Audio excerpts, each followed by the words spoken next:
So I'd like you to imagine that you're new to van life. You've just spent time, energy, money building out your van, building out your truck camper. You're on your first road trip, and in the middle of the night, while it's raining, you get a flat tire. You're in the middle of nowhere, you don't have cell service. Do you have the tools, and are you prepared to self-recover?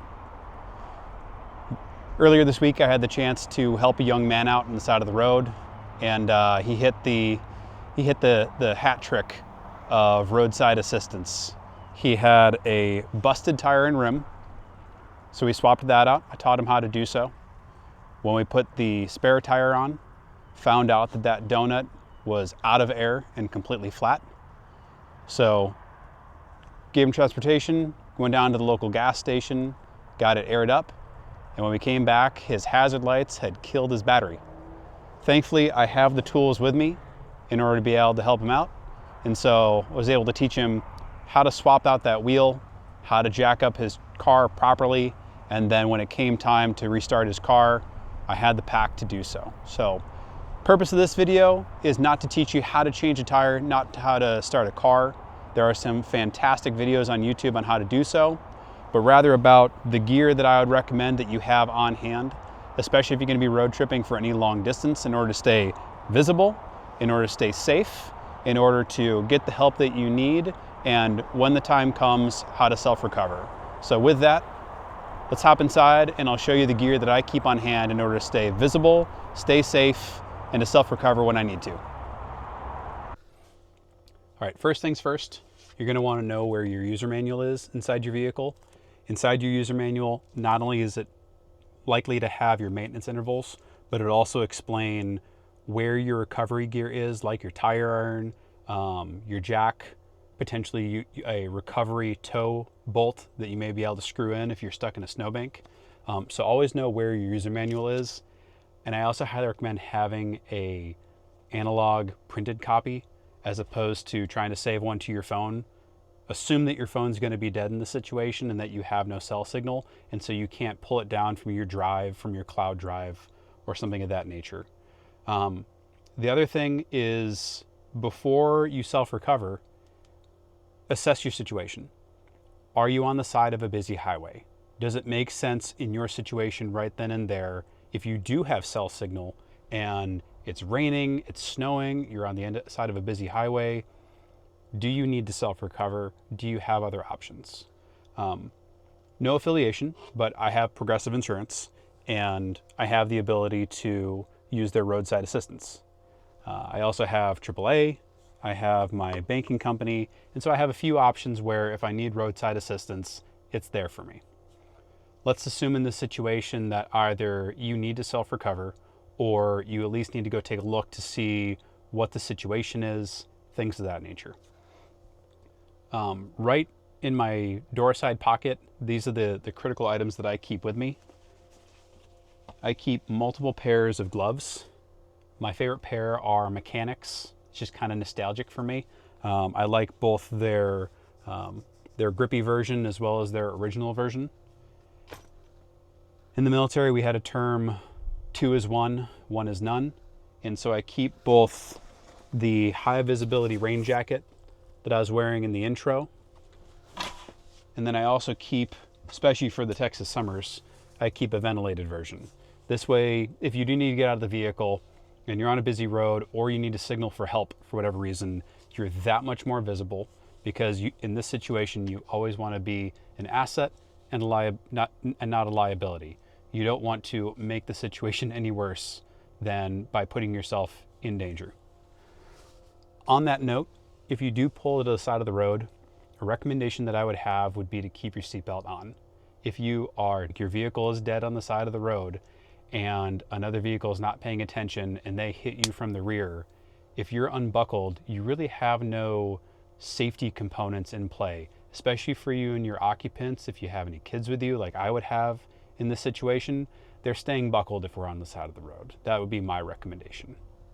Moving on, those are the key things that I keep right in my door side pocket. Up front in the vehicle, I also keep a Wolfbox jumper pack.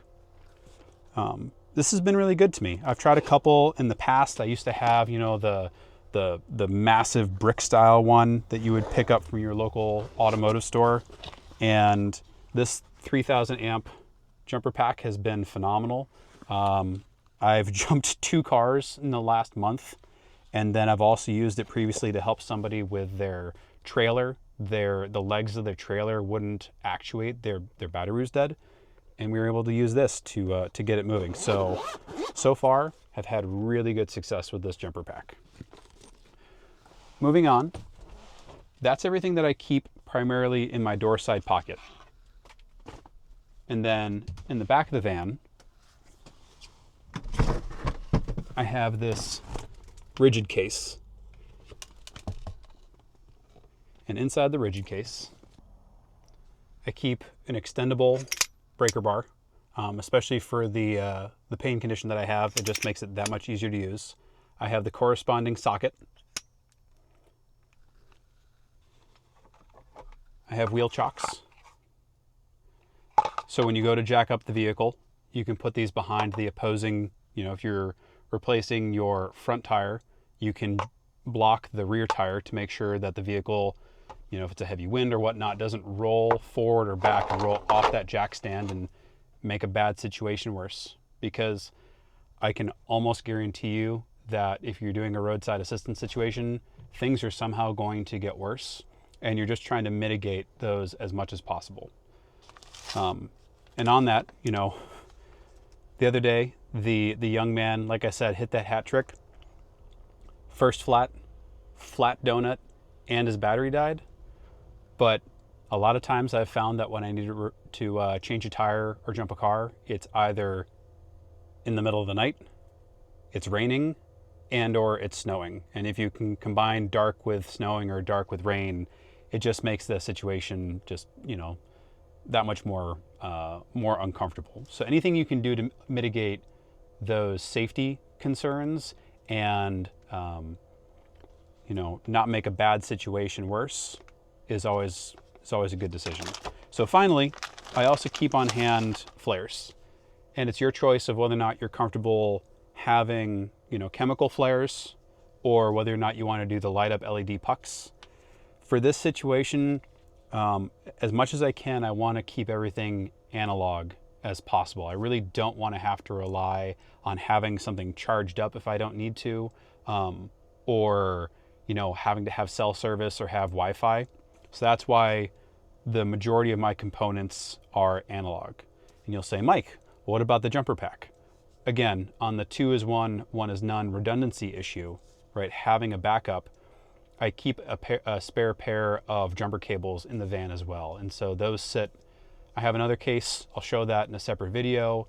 I also keep on hand extra brake fluid, a quart of oil, steering fluid, funnels. I have a secondary set of recovery gear that is for less likely, but sometimes possible situations. And you're always trying to weigh the risk and the reward. So if you're new to long distance road tripping, if you are choosing to strike out on the van life lifestyle, or you have a camper van and you're really excited to just get out on the road, I would urge you to think through, okay, I've spent all this time and energy, and maybe your situation isn't even that complex, right? Maybe you and the family are just going out on a camping trip or out on a road trip to see family or go on a vacation. Still think through, I've put all this time and all this energy packing, planning where I'm gonna go, how I'm gonna get there. Now, before you leave is the time to think through the most likely roadside assistance situations and how to mitigate them. Do I have enough oil in my engine? Have I checked the dipstick while it's cold per the user manual? Have I checked my spare tire to make sure that it is still fully inflated to the specifications on the tire, and again, according to the user manual? Do I have the right tools where, given my situation, I'm able to self-recover if I need to, and then also to stay safe while doing so? Have I checked in with my insurance provider or my roadside assistance partner to make sure there's coverage where I'm going, right? Maybe for whatever reason, I am not able to effectively self-recover, and that recovery assistance is crucial in the event that something happens. Well, does AAA cover that area, right? How long might it take for them to come out? So I think that, as they say, an ounce of prevention is worth a pound of cure. So encourage you to take the time, think through those situations, and to really plan out how you would self-recover. So with that being said, I'm going to leave the links down below, my Amazon affiliate links down below in the description. And I hope that this helps you. And I also hope that it gives you the opportunity where, if you see someone in need and it's a safe situation where you can render help, that maybe by having the tools, you can step up and be a good Samaritan and help them in that situation. So my name is Mike. My channel is focused primarily on the journeys that I take with my family, the journeys that I've taken as an individual, my lifelong pursuit of learning. And so if this style of content is of interest to you, I would invite you to subscribe to the channel.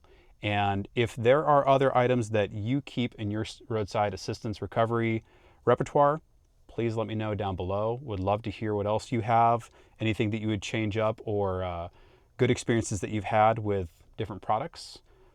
But with that, I really appreciate your time. Thank you for listening, and I'll see you in the next video.